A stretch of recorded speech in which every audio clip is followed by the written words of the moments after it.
त्यांनी सुरू केले, काय बैठक झाली दादांसोबत, काय बोलणार? आणि दोन्ही राष्ट्रवादी घड्याळ चिन्हावर लढणार आहेत का, हा महत्त्वाचा थांब नाही.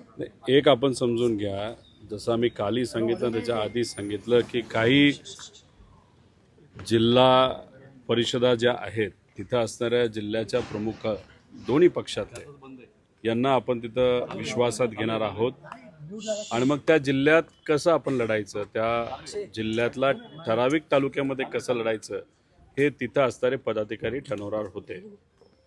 जेव्हा असं ठरलं गेलं तेव्हा आज काही जिल्ह्यातले प्रमुख इथं आले होते, अजितदादांच्या पक्षाचे सुद्धा होते आणि जिथं कुठं काही कार्यकर्ते जे इच्छुक होते एकत्रित लढायला आमच्या पक्षातले सुद्धा इथं आले होते. आणि मग जेव्हा आपल्या पक्षातले कार्यकर्ते इथं आले असतील तर एक त्यांचा सहयोगी कार्यकर्ता म्हणून इथं येणं, त्यांच्या चर्चेत सहभाग घेणं ही माझी सुद्धा जबाबदारी त्या ठिकाणी होती.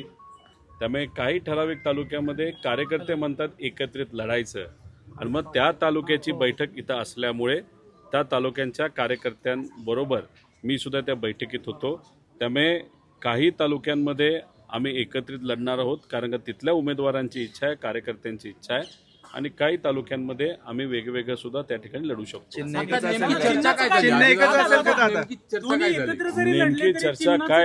नेमकी चर्चा काय झाली हे तर तुम्हाला त्या ठिकाणी आम्ही सांगितलेलं आहे आणि चिन्ह सुद्धा तिथले उमेदवार जे दोन्ही पक्षातले आहे एकत्रित बसून ठरवतील ते उद्या नाही तर परवा आपल्या सर्वांसमोर येईल. लोक जर घड्याळावर लढायला तयार असतील तर तुमची मान्यता असणार का त्याला?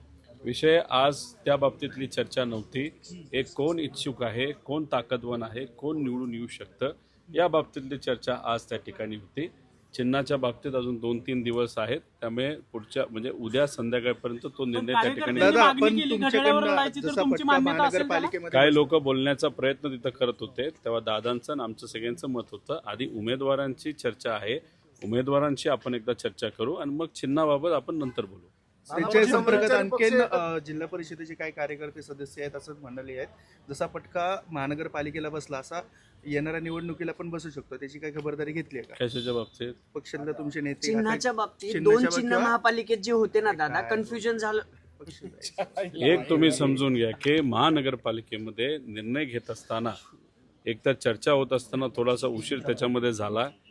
जेव्हा फॉर्म भरायचे होते त्याच्या एखाद दिवस आधी काही कार्यकर्त्यांकडनं खूप मोठ्या प्रमाणात ताकद ही लावण्यात आली की आपण काही ठराविक ठिकाणी एकत्रित महानगरपालिकेमध्ये लढलं पाहिजे. निर्णय अचानक झाल्यामुळे लोकांना सुद्धा काही ठिकाणी थोडंसं ॲडजस्ट व्हायला अडचण झाली, कार्यकर्त्यांना ॲडजस्ट झाली. त्यामुळे महानगरपालिकेमध्ये त्याला वेगळी कारणं आहेत. त्याचं एक कारण अचानक हा निर्णय तिथं घेतल्यामुळे.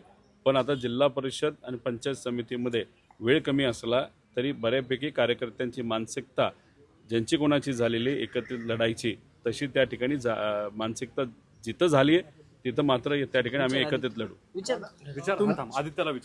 जसं महानगरपालिकेमध्ये तुमचे जुने उमेदवार त्यांच्या पक्षात घेण्यात आले, अशीच काय ती रणनीती आता पुढच्या निवडणुकीसाठी आहे, त्याची काय खबरदारी घेतली का? आता शेवटी तुम्ही बोलत असताना हेच सांगितलं, ती एक रणनीती असते आणि रणनीती अशी मीडियासमोर सांगता येत नसते.